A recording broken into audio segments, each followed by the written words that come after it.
Hello and welcome to Afaria 310, Configuration Policies. At the end of this course, you'll be able to understand Afaria's governing structures, learn how configuration policies control device settings, learn how to use substitution variables, and see substitution variables in action. In order to understand how Afaria manages devices, it's important to understand the governing structures. First, devices belong to groups. A group is simply a collection of devices, and there are various group types that you can leverage to manage your portfolio of devices. At the next level, policies can be applied to a group to establish the characteristics or properties of how a group is managed. Policies let you provision and enroll devices in management, define device settings, secure devices and data, collect device inventory, distribute software, and collect device activity data. There are 4 policy types, including applications or apps policies, enrollment policies, and configuration policies. Within Afaria, devices are linked to groups, and policies are also linked to groups. By group association, this establishes the security and governance of the device. Policies let you provision and enroll devices in management, define device settings, secure devices and data, collect inventory, distribute software, and collect device activity data. For many settings, the policy itself determines whether some of the items are visible on the device through the user interface. For some devices, such as Samsung and Motorola Android models, the policy can set items that are available only through manufacturer APIs and are not visible in the user interface. In other cases, setting a policy may either enable or disable an icon on the device, where the icon disappears once the policy has been applied. An example of this might be a YouTube restrictions policy that, when turned off, would make the icon disappear from an iOS device.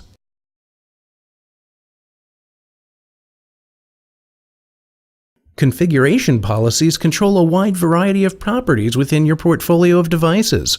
They set device settings and collect inventory without engaging users. This may include password policies, restrictions policies, email policies, Wi-Fi policies, and VPN policies.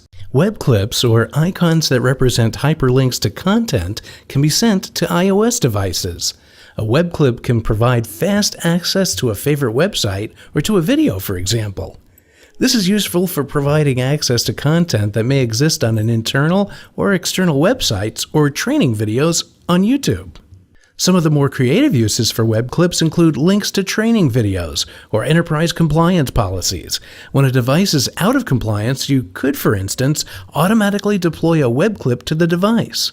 When a user clicks on the icon, they could be directed to the enterprise compliance website, which would let the user know why they received the web clip and what the enterprise compliance consists of.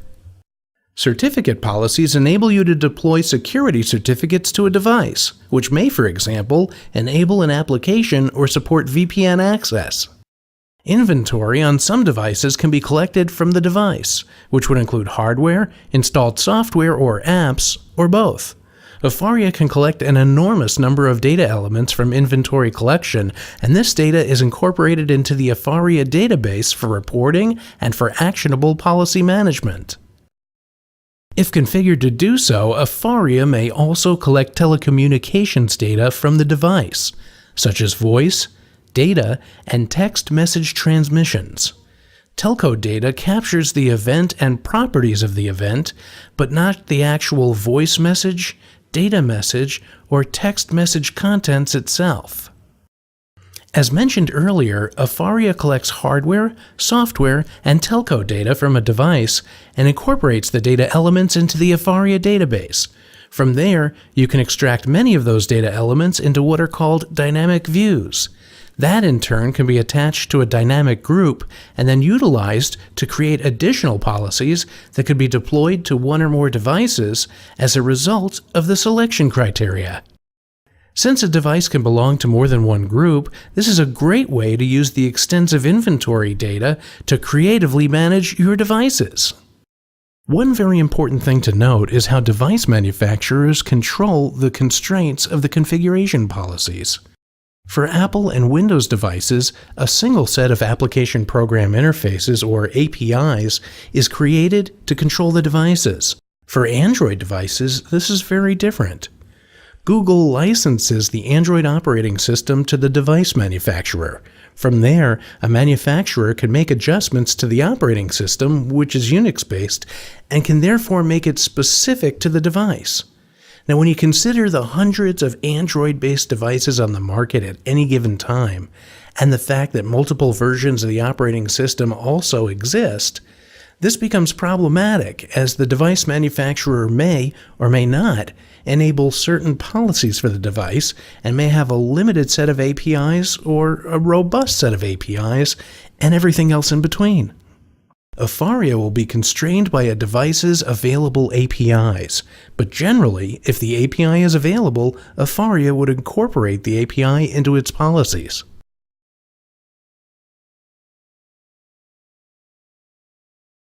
The Afaria Device Configuration Policy interface lets you add substitution variables to your policy directly from the accumulated list of predefined and user-defined substitution variables. Variables are supported for many, but not all, fields. As an example, for any data element that includes the Browse feature, simply click on Substitution. The above parameters are typical for email policies for either a Microsoft Exchange server or a Lotus email server. In this example, variables exist for server name, host name, domain host, user ID, email address, and password. As an example, for any data element that includes the Browse features, simply click on Substitution. Variables exist for server name, host name, domain host, user ID, email address, and password. Once you click on Substitution, you're presented with a list of parameters to select from. Simply select from the list and the variable becomes associated with the field. The above parameters are typical for email policies for either a Microsoft Exchange server or Lotus email server. For device record variables, when the policy is delivered, the policy is populated with the variable's actual value.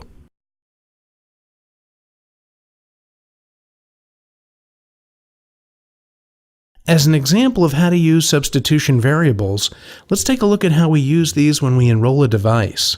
Here we'll add client ID, Exchange user, and Exchange password, which are typically required for email enrollment. Within an enrollment policy, you can click on Variable in the list. On this page, you can establish the variable that will be prompted for during enrollment. As you can see from the drop-down box, there are numerous values to select from. This includes domain, user ID, password, notification address, which is the phone number, and username. Start out by selecting Exchange User from the drop-down list. This prompts for the user ID, which is the email account. This allows Afaria to identify a user's email account during enrollment. In the device prompt column, you can enter the text that will be used to display when the user is prompted for the variable. Click on the green arrow to add the variable to the list. Click on Add to add another variable for password. Select Exchange Password from the drop-down list. Change the prompt to enter your password.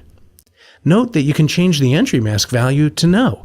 This would allow the user to see their password as they're typing it. Click on the green arrow to add the variable to the list.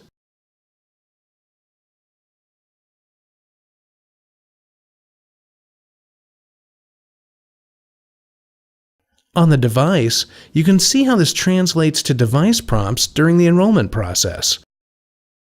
3 prompts are displayed: client, user ID, and password. During enrollment, the user would enter these values and must enter them correctly in order to set up email correctly. If a user doesn't enter them correctly, then they have to restart the enrollment process. Once complete, the entries are accepted and the values entered are updated in the Afaria database. This is how Afaria knows to associate the user with the device for email purposes. Policies, in sum, control the settings for the device and therefore the unique characteristics of the device.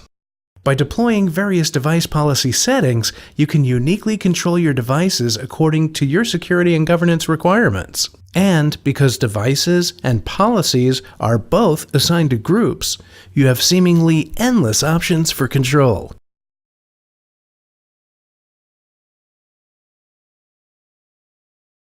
You should now be able to understand Afaria's governing structures, know how configuration policies control device settings, know how to use substitution variables, and be able to work with substitution variables in action.